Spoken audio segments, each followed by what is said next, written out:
And we're back on Buckeye Talk, and it's time to make our game picks.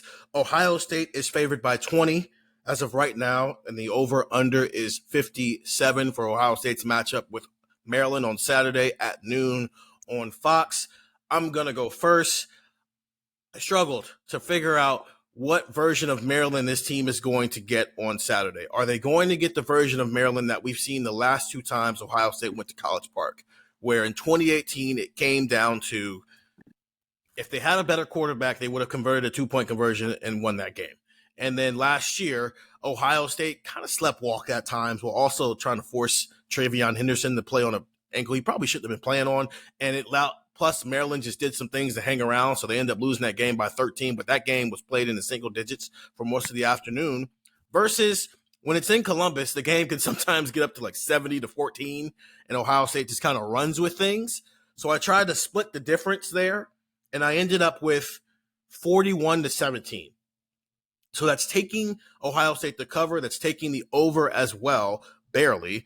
But it's giving credit to Maryland might get some explosive plays off here and be able to score on some touchdowns there. I think for the most of the game, Ohio State's defense might control some things, but there might just be some drives where Maryland schemes something up, Mike Locksley schemes something up, or Talia Tagovailoa gets loose in the pocket. He's able to find somebody, so they score a couple of touchdowns, maybe get a field goal in there. But it's giving some credit to maybe this is where we see things start to ramp up for the offense. They've only scored 40 points one other time this season, and that was against Western Kentucky when they scored 63. It's about time we start seeing that from Ohio State. So maybe this is when we start to see it. You're seeing Kyle McCord get comfortable out there. You're starting to see Ryan Day open up the playbook for this offense with Kyle McCord. Even if you don't have Marvin Harrison Jr. at 100%, you still got Emeka Booker. You still got Julian Fleming. You still got Cade Stover. Maybe you see a little bit of the running backs get involved with the passing game, and maybe you see a little bit of Cardinal Tate in there as well. So 41-17, Ohio State improves to 5-0. Nathan, what's your game score? 38-17, so we're almost the same. Hey. And I considered a backdoor cover when I was scheming this up, or however you want to say it, and the line was still more like 19 and a half. I was thinking maybe Maryland can even get to 20. I'm trying to respect Maryland here, and I think they deserve it. But this is a big jump up in competition level for them, frankly, from what they've seen in these first 5 games. And the thing I keep coming back to, I think you're right about the offense. I think the offense is due for growth. What I am more interested by, though, is this defense right now.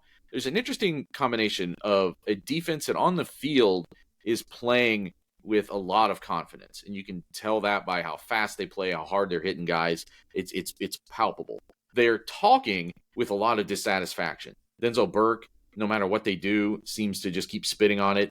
Lathan Ransom the other night said something I thought that was, very self-aware about how, well, hey, last year we had a lot of weeks where we looked like one of the best teams in the country, but there had some weeks where they sure didn't, and that they've got to find a way. It seems like a team that is committed to repeating that performance. Now you've had a week it's already a healthy team. You've had a week to get even healthier if you need to, a week to sort of clear your mind, and more importantly, 2 weeks to game plan for a quarterback that they know pretty well. As much as they respect him, I think that combination of a defense that is really rolling and that extra week to attack Talia Tagovailoa and come up with the best strategy to sort of contain him. I just feel like it's not going to let Maryland keep up with Ohio State score-wise. So 38-17, that is a cover, but just barely now that it's up to 20, and it would be under the 57. Ohio State has not been covering this year, so I'm kind of nervous about that as well. I'm losing a lot of Buckeye Talk tokens because Ohio State can't cover this year. Let's see if I continue to lose some more this week. Ohio State hasn't been covering because it just hasn't been scoring the way anybody expected it to. And all those all that preseason data is still baked in there about what this offense should be doing. So that'll probably start getting corrected a little bit in the lines, but I also think this offense should at some point start to regain some of that juice that it's supposed to have.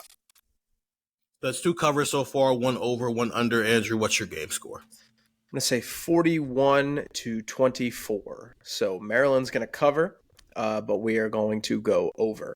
I looked this up earlier. I did not count 2020 because nothing mattered in 2020 and nothing should count in 2020. They didn't play in 2020. Ryan Day took over. Yeah, I know. Yeah. Ryan Day took over this team as the full-time head coach in 2019, and he's played 4 games after bye weeks. 2019, they played at Northwestern. They won 52-3. Northwestern finished 3-9. 2019, they played Maryland a couple of weeks later. They had another bye week. They beat Maryland 73-14. Maryland also finished 3-9. 2021, again, I did not count COVID because like you look at the schedule and there was just like a gap every week, and that's not a bye week. That's guys getting games getting canceled. So I didn't count. It's a sick week. Yeah, I did not count the bye weeks in 2020, quote unquote bye weeks. October 23rd, 2021, at Indiana, they win 54-7. Indiana finished 2-10. Then last year, October 22nd, they beat Iowa at home 54-10 off a bye week. And Iowa actually finished 8-5. So Ryan Day outscores his opponents 233-34 after bye weeks, but all those teams have sucked. So like I get it. I think that the extra week matters, but I don't know how much I really want to look into that because I mean when you're talking about those teams combined for 8 wins, Northwestern, Maryland, and Iowa in those 3 years. So, or Indiana, excuse me. So I don't know. I thought that there was going to be something there with the bye week. I didn't. I think Maryland's going to push this team defensively. I think that Maryland, like I said, I think it's going to be very boom or bust. I think you could look at the end of the game and see, hey, you know what? Ohio State forced 2 turnovers. They forced 2 interceptions. And not only did they do that, they had 4 sacks, or they had they had a nice day defensively, but Maryland also got some counter punches in. I think that's just kind of the nature of the beast when you play a team like this. So I think Ohio State's going to win. I don't think it's going to be a squeaker like last year's game, or what was it? Was it in 2018 where they played in College Park and the Maryland 2-point?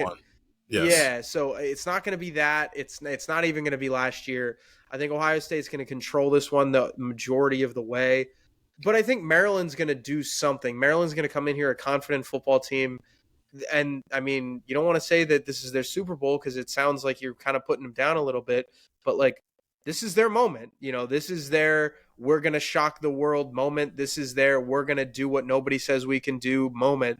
So I think that there is something to buy into that. They're coming in here a confident football team. They're a football team that believes. I know a lot of people – I've seen this narrative a lot that there are people that say Maryland is going to knock off one of the big 3 this year. And whether that's Ohio State, Michigan, or Penn State, there are people who think Maryland's good enough to pull an upset. I don't think it's going to be Ohio State. It's going to be Michigan. But I think that Ohio State is going to get by the Terrapins this week. They're not going to cover. So that's our game picks. If you want to see us explore why Andrew thinks that Michigan might lose to Maryland, then listen, you're watching this on YouTube. Check out the full podcast of Buckeye Talk wherever you get